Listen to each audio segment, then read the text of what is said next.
السلام الله عليكم ورحمة الله تعالى وبركاته وعنا ونعكس صاحب يا هالكن وحلك وررك كسر دوادا ورك حلك وررك قضبضة داون دونتان وحكمدا الشركة حبناها قلها وضتشق قرن وساعدها سواء دن كده فرمية مقالة مقدشو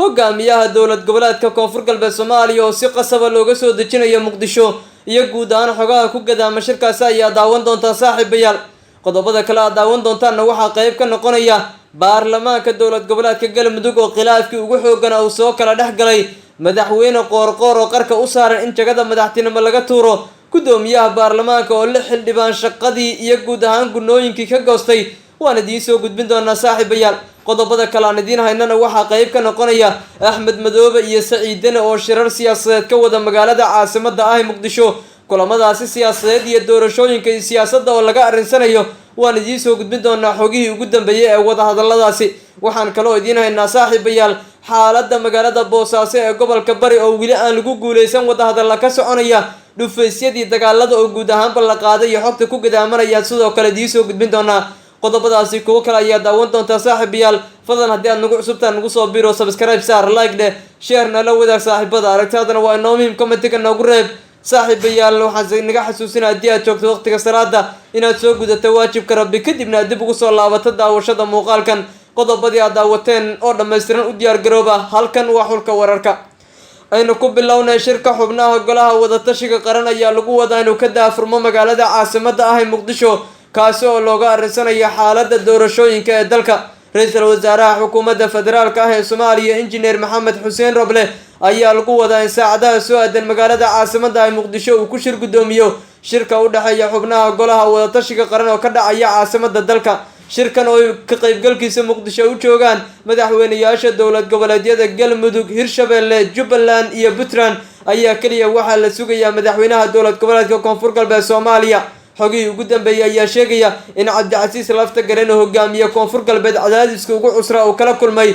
dowladda Soomaaliya madaxdeeda sare iyo xubnaha beesha caalamka taas oo lagu saarayo in uu yimaado Muqdisho ka qaybgalka shirka xubnaha golaha wadatashiga qaran madaxweynaha koonfur galbeed oo hore ugu gacan saaray ka qaybgalka shirkan isla mar ahaantaana taageeray shirkii uu ku baaqay madaxweyne Farmaajo ayaa xaaladdu ku cakirantahay iyadoo xogtuna ay sheegayso in xubnaha beesha caalamka saacadihiina dhaafay ay aad u cadaadiyeen hogaamiyaha dowlad goboleedka koonfur galbeed Soomaaliya kaas oo ka soo kicitimaya magaalada Baydhabo caasimadda ku meel gaarka dowlad goboleedka koonfur galbeed Soomaaliya xogii aan helno waxa intaas ku sii darayaan in ra'iisul wasaare Maxamed Xuseen Roble saacadii ugu dambeeyay kulamo gaar la qaatay xubnaha beesha caalamka kuwaas oo kala hadlay inuu diyaar u yahay dadajinta doorashooyinka dalka iyo dhamaystirkooda sidoo kale xubnaha beesha caalamka ayaa ku cadaadiyay ra'iisul wasaare Roble soo saarista jadwal midaysan oo go'aaminaya waqtiga rasmiga ah ee la soo gabagabeynayo doorashooyinka dalka si kastaba xaalku ahaadee shirka xubnaha golaha wadatashiga qaran kaga daafurmaya Muqdisho ayaa lagu wadaa inay ka soo baxdo natiijo bidhaaminaysa waqtiga doorashooyinka dalka la soo gunaanadayo iyo halka dalku uu dhaqaaqayo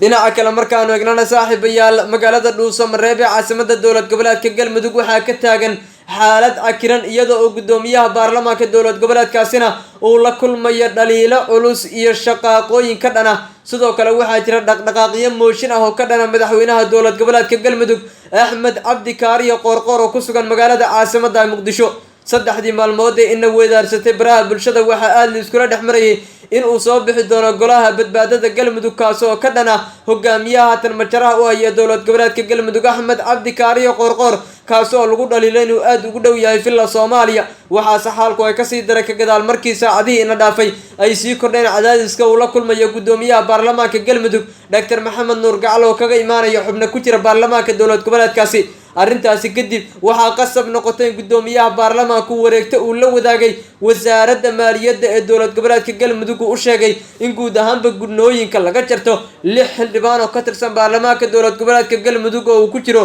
ku xigeenkiisa koobaad sidoo kale waxaa laga xayiray inay ka qayb galaan saddexda fadhi ee soo aadan taasoo xaaladda sii cakiraysa xildhibaanada 6 ah ee la ganaaxa ayaa kala ah xildhibaan Cabdullaahi Xirsi Maxamed oo ah gudoomiye ku xigeenka baarlamaanka dowlad goboleedka Galmudug xildhibaan Axmed Cabdirasaaq Cabdullaahi xildhibaan cabdinaasir aadan cusmaan xildhibaan cabdulqaadir cabdulaahi bariise xildhibaan mursal maxamed yuusuf xeefow loo yaqaano iyo xildhibaan daahir cabdi shiiqow oo dhammaantood ka tirsan sidoo kale xubno kale oo uu ka mid yahay xildhibaan yoonis shaarre ayaa la sheegaya in xogtu ay bidhaaminayso in saacadaha soo adanay macquulgalta inay la kulmaan ganax kan la-ayna xaaladda kasii daraysa ee ka jirta dowlad goboleedka galmudug gaar ahaana baarlamaankooda dhexdooda islamarkaana qarka u saaran inay saameyso hogaamiyaha maamulkii axmed qoorqoor ayaa kusoo aadaysa iyadoo sii kordhayaan siyaasiyiinta dhaliishan hanaanka haatan ay wax kaga socdaan deegaanada maamulkaasi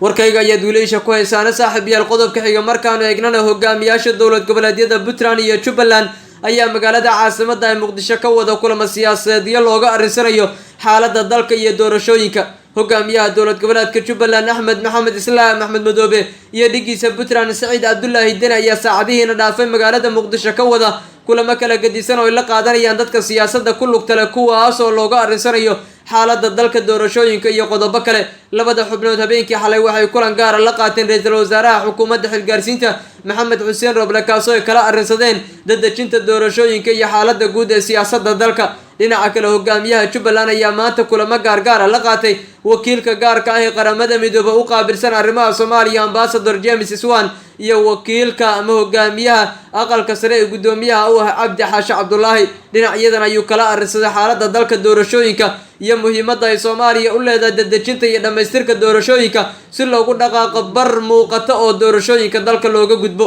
sidoo kale hogaamiyaashan labada ah ayaa saacadaha kale ee xiga la filaya inay kulamo gaargaara la qaataan dhinacyo kala duwan oo siyaasadda ku lugta leh dhammaan kulamadan waxay u muuqanayaan kuwo looga arrinsanayo dadejinta doorashooyinka dhammaystirkooda iyo muhiimadda gaarka ay soomaaliya u leedahay in waqtigan ay ka dhacdo doorasho laisla ogolyahay si dalku ugu dhaqaaqo doorasho ka qabsoonta xaalad xasiloon iyo nabdoonaansho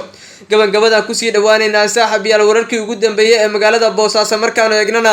xarunta ganacsiga dowlad goboleedka puntland ee boosaaso waxaa weli ka soconaya kulamo gooni ah oo xal loogu raadinayo xiisada u dhexeysa agaasimihii xilka laga qaaday hay-adda b s f maxamuud cismaan diyaano iyo hogaamiyaha dowlad goboleedka puntland saciid cabdulaahi deni kulamadan waxaa xal loogu raadinaya xiisada iyo inuu mar kale dagaal ka dhaco gudaha magaalada boosaaso ciidamada ammaanka dowlad goboleedka puntland ayaa saacadihiina dhaafay howlgallo ballaaran oo ay ka sameeyeen gudaha magaalada boosaaso waxay ku qaadeen jidgooyooyin iyo sidoo kale dhufaysyo lagu kala qoto intii dagaaladu ay soconayeen sidoo kale hogaamiyaha dowlad goboleedka puntland saciid cabdulaahi deni ayaa dhinacyada la wadaaga fariin la xiriirtay inay kaga wakiil yihiin xal u helista xaaladda ka taagan magaalada boosaaso ra-iisul wasaarihii hore ee dalka cumar cabdirashiid cali sharmaake iyo sidoo kale cabdiweli maxamed cali gaas iyo cabdiraxmaan faroole oo labaduba soo hogaamiye puntland oo uu welinayo cabdirashiid yuusuf jibriil oo ah guddoomiyaha golaha wakiilada puntland ayaa kulamada ka wada magaaladan sidoo kale waxaa kulamada qayb ka ah isimada dhaqanka iyo waxgaradka kasoo jeeda magaalada boosaaso ee puntland